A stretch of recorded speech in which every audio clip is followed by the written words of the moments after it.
Greetings! This video is about TTL oscillators, and I have a few of them here. These are the old ones. You can see the different type. This is a rather small one, this is a common one, and this is a relatively old one.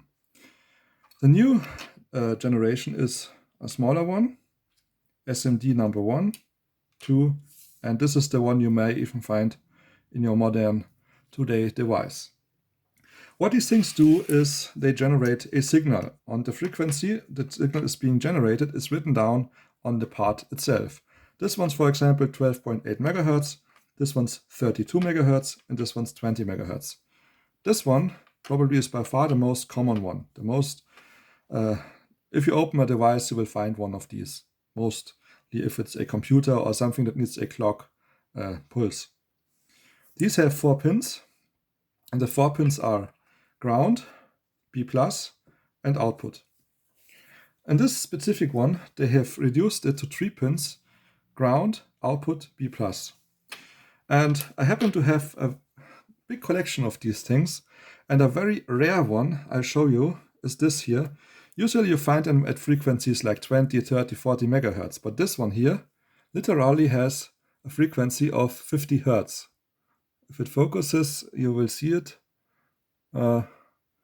It says 50 Hz. And if you plug it to the speaker, connect it to the speaker, you can hear it buzzing. Here is a speaker, I connect it now.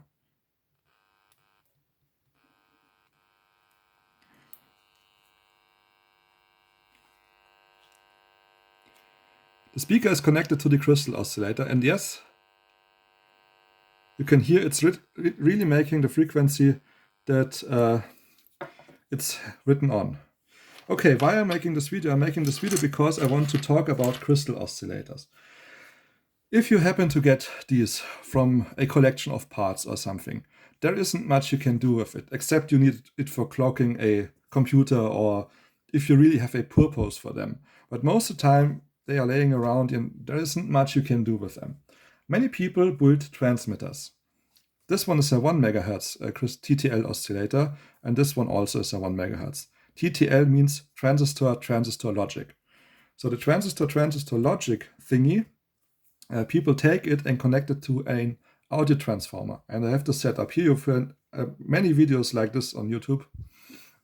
Power supply, audio transformer, oscillator, and I even added a PI filter to improve the range, but most people just add a wire on the output as antenna and get a poor range, maybe 3 feet or so, where it could be more than 30 feet with a proper matched antenna.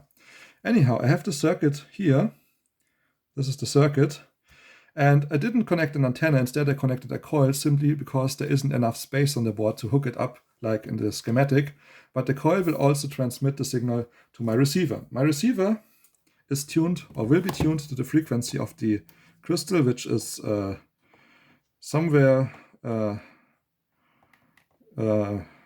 there. That's the frequency. And if I connect the oscillator, the receiver receives a signal. As you can see, the LED lights up. It's picking up a signal. Now let's get the audio source and connect it to the transformer. So I'm connecting my cassette player to the primary side of this transformer. Then I push play. Can't hear a thing. Now let's crank up the volume. I've completely cranked it up. Maximum volume. Same here, maximum volume. You can hear it. You also notice it's not loud.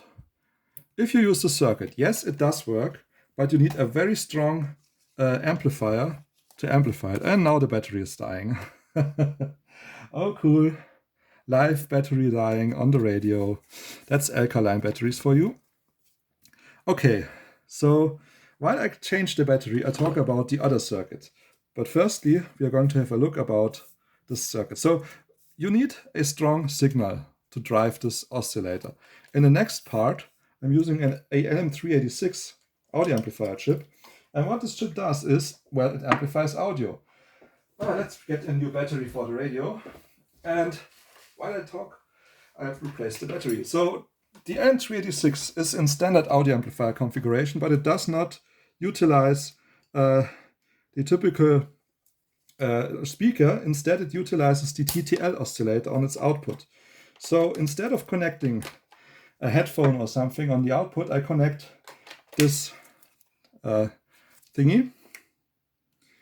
Now I found the empty battery. Anyhow, I connected the TTL and it does amplify it. Let's hook up the circuit. I hope it works, but yeah, okay. Let's reduce the usage of the radio for this moment so it doesn't run out of battery again. Okay, so now the circuit is connected and again we get a signal, but let's hook the antenna to the PI filter. This time I connected it, but I didn't use a tunable capacitor because I have no space for the tunable capacitor. Okay, let's hook up the Walkman to this device now. And you will notice a difference, because again, I'm going to play the track, but before I'm doing that, I'm reducing the volume. Okay, play. It's very loud, reduce it even further. Very good.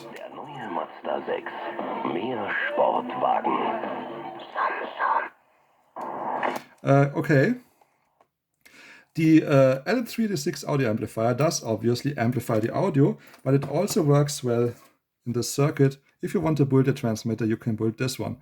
9 volt, it puts out half the voltage here, which is 4.5, and these require 5 volts. Perfect.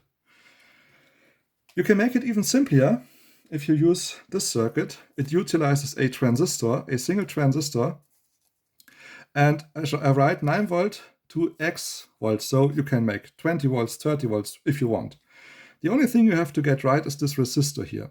And here's measuring point 1, measuring point 2. And what you do here is you place your meter here, then you know the supply voltage and you adjust this resistor that on the TTL oscillator is like 4 volts and the rest of the voltage is on the transistor. Then it works fine. Also, this offers amplification. And I'm going to show you this by connecting it. And it's connected. Now let's change the antenna. Now let's hook up the audio source again. I'm always removing it from the picture because it's quite big and I want the space. I know it's not in the right way around, but it doesn't matter because it's AC. Okay, let's hook it up here. And the frequency has changed here. We need 14.5 something. Let's go down. And this one is transmitting on the shortwave frequency here. And push the button. You can hear it. This one's on shortwave.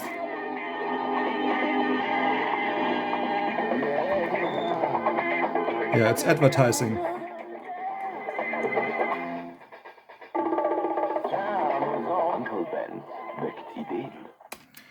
Okay. Another demonstration of how this works. You can see that you can really utilize these small TTL circuits to get them working for you. I have had a few ideas how to make that, and it all depends on the output filter, the range. If I just connect a wire here, I will not only get harmonics, the range is going to be poor. But if I connect a PI filter, which is this circuit, to the output, you can get a really good range. We are talking about 100 feet or even more, depending on your frequency. I mean, you can even get a mile out of these if you really know what you're doing. Okay, the next situation that occurred is I have one of these crystal oscillators. And this is one of these. And it's put in here. And it has 76.8 kilohertz. So what should you do with it? There's not much use for it. So I made a circuit here, and here's my modulator, just a transistor circuit like the previous one, similar to the one I just showed. And on the output, I have a trick. I have a small capacitor and a filter that filters out the first harmonic. And the first harmonic is on the very beginning of the long wave band. And if I tune my radio to the long wave band and connect the circuit, you will notice that there is a signal on the long wave band now. If I have it set up right. So, it's a bit staticky, but there it is. You can see that the light is on. If I disconnect it, the light goes off. If I connect it again, we have back the radio frequency. Now let's hook up the audio source to it, and we continue listening to the advertising. Okay, let's rewind. This is what you do with tapes. You rewind the tape. And now the tape is rewinded, and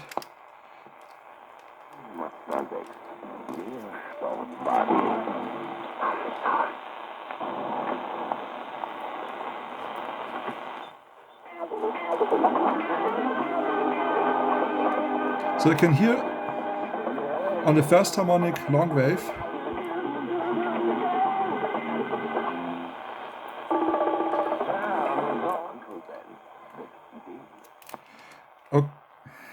it said Uncle Ben's awakens ideas. Okay. So this is a situation you may ran into. I know this is a very fast pace, but keep in mind 15 minutes limit on my channel. Still, so long on YouTube, and still this limit is a bit childish, but yeah. Okay, I have a new situation. I have two TTL oscillators, and none of them has a frequency I can use, or I need. This one has 2.45760 megahertz, and the other one has 4 megahertz. I mean, I can receive them with this radio here, but overall it's not that much of a use if you have a cheap radio. My idea is you take both oscillators and mix the frequencies together to get a new frequency, and this is basically what the circuit does. We have a mixer here, we connect the audio, and on the output we have a tuned circuit. The tuned circuit is over here, that is resonating with the frequency the radio can pick up. In my case, this is on medium wave 1540. So that's the, I should connect the battery. And here we have it, very good. And again, I'm going to connect the cassette player, and we can have a listen to the sound quality, which is very, very nice. Wrong keying. There we go. Again, this thing, but listen how clear it is.